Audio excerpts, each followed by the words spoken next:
قیادت کا شکریہ ادا کروں گا کہ انہوں نے آج ہمیں یہاں پر میزبانی کی، اور ہمارے آنے کا مقصد یہ ہے کہ ہم سب پاکستان کے عوام کا مینڈیٹ لے کر قومی اسمبلی میں بیٹھے ہیں، اور ہم سمجھتے ہیں کہ اس وقت قومی اسمبلی کے سامنے جو دو مسئلے درپیش ہیں ان کے بہت دور رس اثرات ہیں۔ ہم عوام کے نمائندے ہیں۔ اس وقت جو ملک کے اندر مہنگائی کی صورتحال ہے اور ایک عام آدمی کی زندگی پر مہنگائی کے جو اثرات ہیں، غربت اور بے روزگاری کے جو اثرات ہیں، ان پر کچھ کہنا بالکل بے معنی ہے، چونکہ ہر شخص صبح شام اپنی زندگی میں اس چکی میں پس رہا ہے۔ حکومت نے جو منی بجٹ پیش کیا ہے اس کے نتیجے میں 350 ارب روپے کے اضافی ٹیکسز کا بوجھ عوام پر پڑے گا، اور ہم سمجھتے ہیں کہ عوام میں اتنی سخت نہیں ہے کہ ان پر ٹیکسوں کا مزید اتنا بھاری بوجھ ڈالا جائے، اور اس مقصد کے لیے متحدہ اپوزیشن نے یہ فیصلہ کیا تھا کہ ہم قومی اسمبلی میں تمام جماعتوں، خاص طور پہ جو حکومت کی حلیف جماعتیں ہیں اور خود حکومت کے جو اراکین اسمبلی ہیں، ان تک یہ پیغام ضرور پہنچائیں کہ قومی اسمبلی ایک ساورن ہاؤس ہے، ایک خود مختار ادارہ ہے،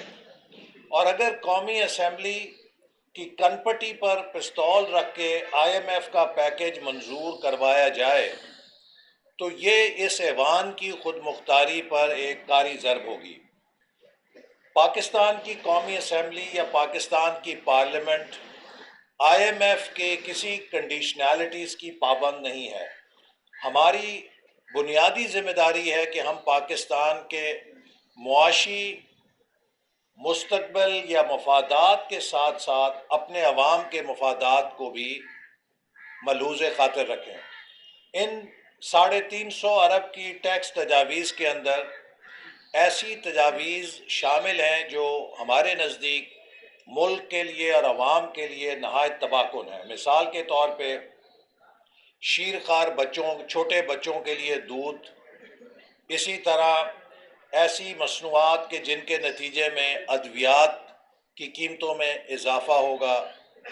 ایسی مصنوعات کے جن کے نتیجے میں غریب کے لیے ناشتہ کرنا بھی مہنگا ہو جائے گا۔ بیکری کی تمام آئٹمز کے اوپر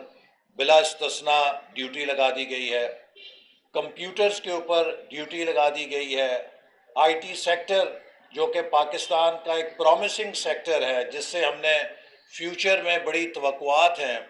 اس کو ہم نے بوجھ میں ڈال دیا ہے۔ پھر اسی طرح جو زرعی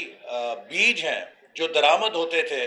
ان پہ یکسر 17% کی ڈیوٹی لگا دی گئی ہے۔ تو کیا 6 مہینے کے اندر ہم ان کا متبادل پاکستان میں تیار کر لیں گے؟ زرعی بیج تیار کرنے کے لیے 4 سے 5 سال کا عرصہ درکار ہوتا ہے۔ تو حکومت کو چاہیے تھا کہ اگر امپورٹڈ سیڈز کے اوپر ٹیکس کرنا تھا تو 4 یا 5 سال میں سٹیگر کرتی، تاکہ مارکیٹ کو ایک سگنل بھی جاتا کہ اب اس راستے کو بند کر کے ہمیں مقامی سیڈ ڈیولپمنٹ کرنی چاہیے، اور وہ ہو بھی جاتا۔ اسی طرح لال مرچ ہو گئی اور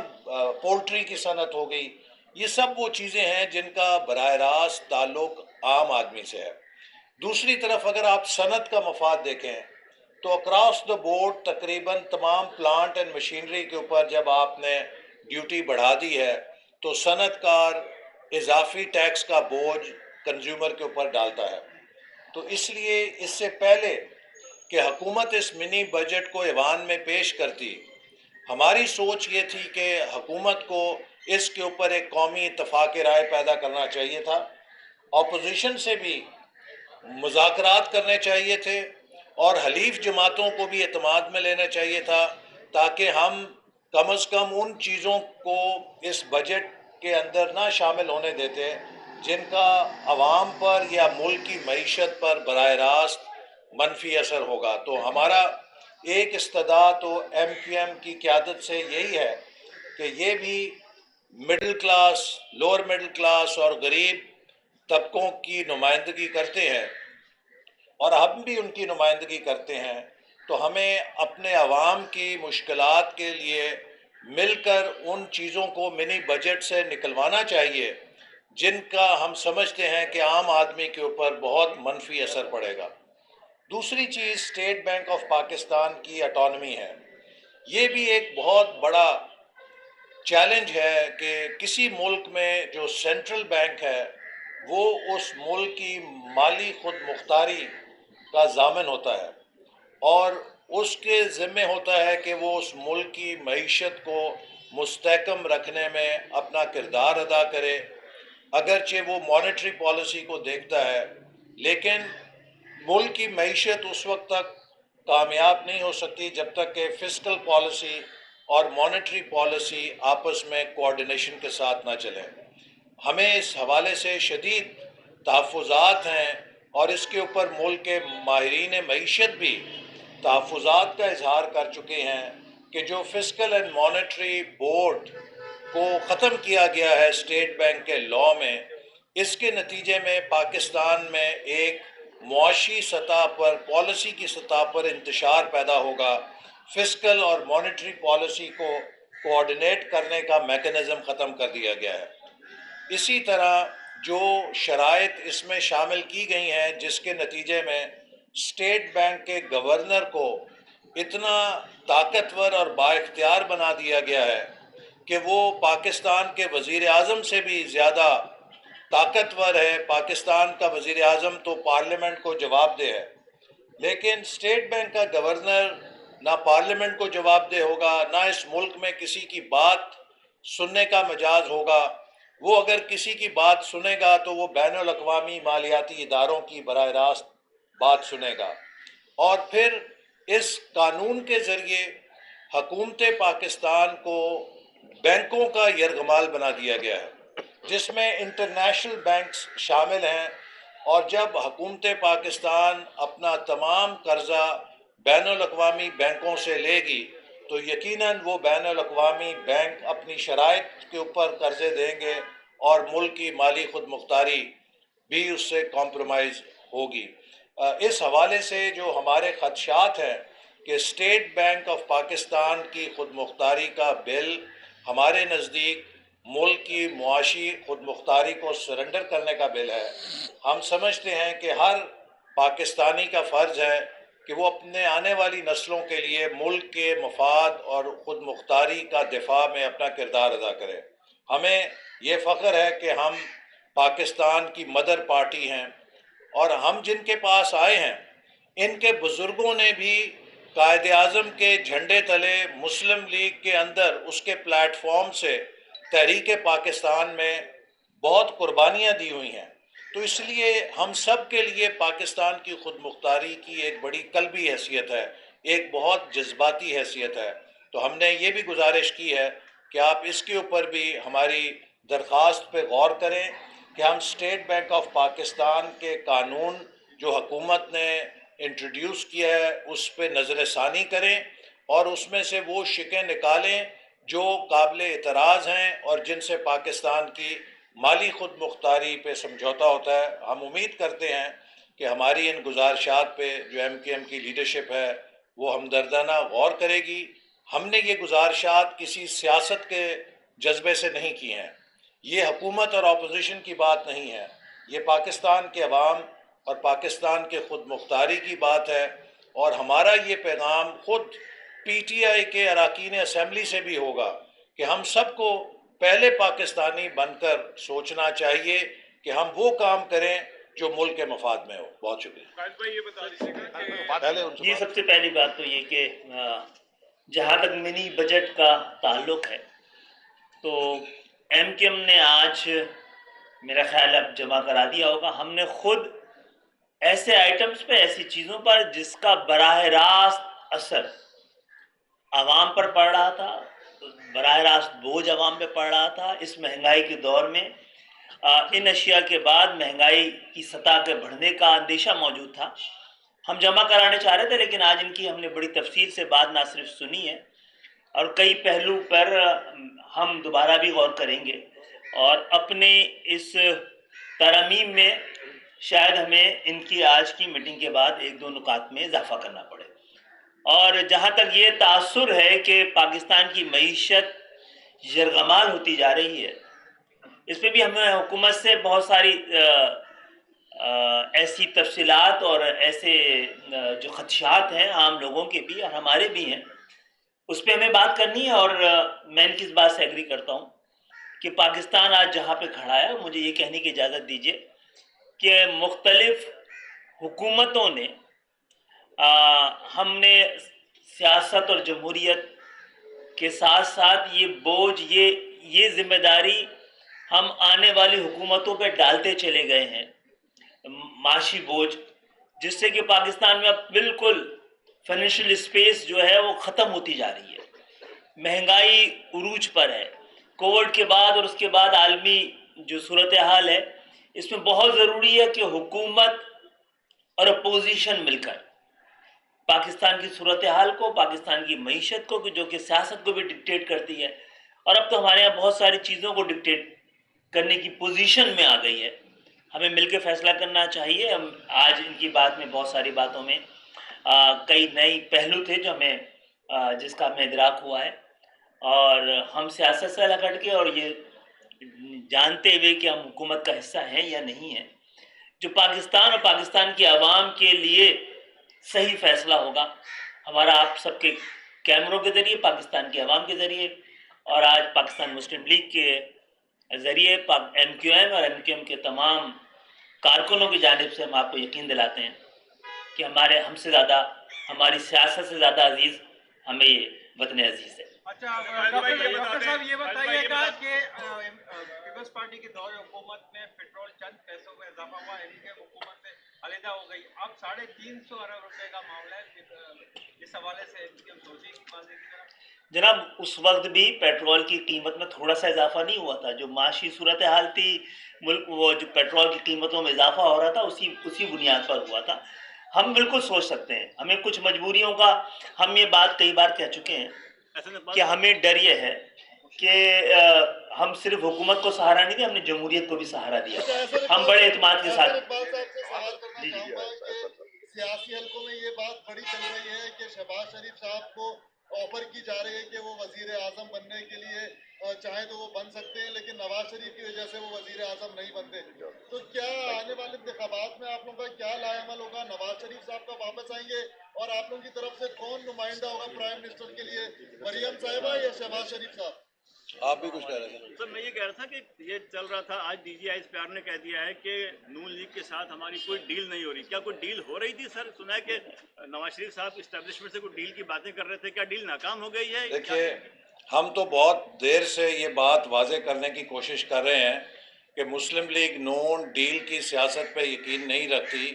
اور ہماری صرف ڈیل عوام کے ساتھ ہے. میں D G I S P R صاحب کا شکریہ ادا کرتا ہوں کہ میڈیا شاید ہماری بات کو اتنا وزن نہیں دے رہا تھا،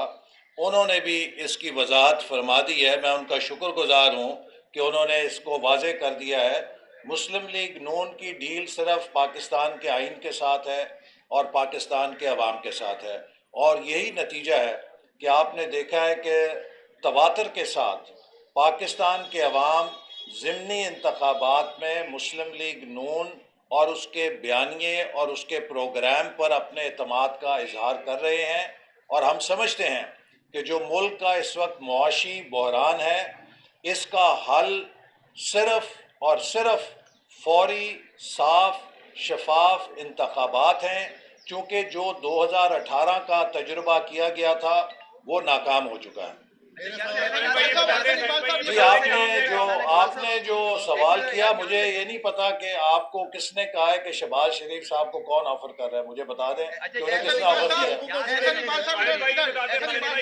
احسان اقبال صاحب آپ سے یہ فرما دیجیے گا، اور خالد بھائی آپ بھی، کہ مسلم لیگ فنکشن کی جانب سے ایک اہم بیان سامنے آیا کہ 3 مہینے انتہائی اہم ہے، کوئی قومی حکومت کی تشکیل بھی ہو سکتی ہے. کیا ملاقاتوں کا اور ملاپ کا سلسلہ اس حوالے سے بھی ہو رہا ہے؟ اور دوسری بات یہ کہ D G I S P R نے یہ بھی کہا ہے کہ نواز شریف کے ملک کے آنے کی باتیں اور اس طرح کی باتیں جو ہے وہ ملک کے مفاد میں نہیں کی جائیں. کچھ لوگ جو ہیں وہ اداروں اور حکومت اور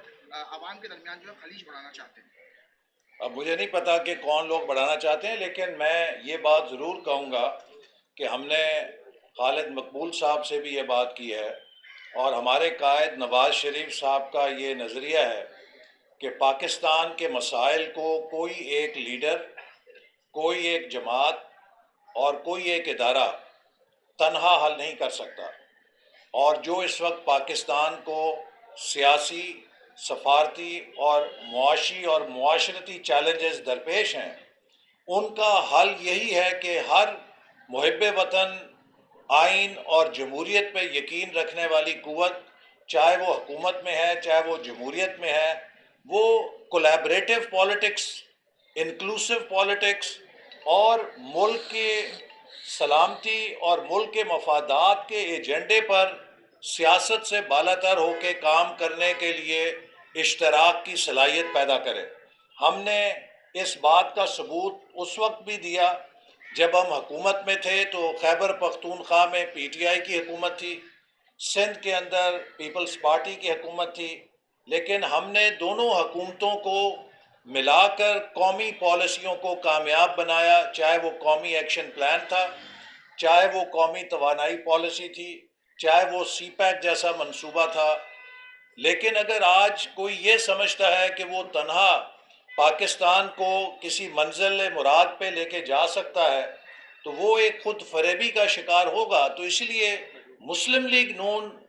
ایک پالیسی کے تحت سمجھتی ہے کہ ہمیں ملک کے اندر باہمی مشاورت، باہمی اشتراک کے جتنے بھی امکانات ہیں ان پر عمل کرنا چاہیے، چونکہ اس ملک کے چیلنجز کسی بھی ایک لیڈر یا پارٹی سے بہت بڑے ہیں۔ اچھا یہ بتا دیں، آپ نے کہا کہ سہارا دیا ہوا ہے، لیکن آپ ہی کے ایک رکن قومی اسمبلی ٹاک شو میں بیٹھ کے کہتے ہیں کہ سب کو پتہ ہے کہ ایم کیو ایم کی ڈوریں کہاں سے لائی جاتی ہیں۔ تو آپ جی میں وضاحت کر دوں کہاں سے لائی جاتی ہیں۔ آپ کو اپنے فیصلے کرنے کی آزادی ہے یا نہیں؟ جی میں یہی بتا رہا ہوں، انہوں نے بتایا ہے کہ ہماری ڈوریں جو ہیں یہ کروڑوں لوگ جو ہے وہ ہلا رہے ہیں، اور خاص طور پہ وہ ووٹر جو اچھے برے وقت میں ہمارے ساتھ تھے، ان کی ڈوریں ہمارے ہاتھ میں، ہم اس کو اس اعتراف جرم کرتے ہیں۔ اچھا احسن صاحب یہ فرما دیجیے گا یہ سیاسی منظرنامے تبدیل ہوتے ہوئے دیکھتے ہیں، نشیب و فراز آپ لوگوں نے بھی دیکھتے رہتے ہیں۔ دیکھیے میں آپ کو سوال میرا یہ تھا کہ خسرو بختیار صاحب، سرور ایوان صاحب، فواد چودھری اور جہانگیر ترین صاحب، یہ لوگ اگر کسی صورتحال ہوتی ہے تو یہ اگر مسلم لیگ نون کو جوائن کرتے ہیں آنے والے وقت میں تو کیا ان کو آپ ایکسیپٹ کریں گے؟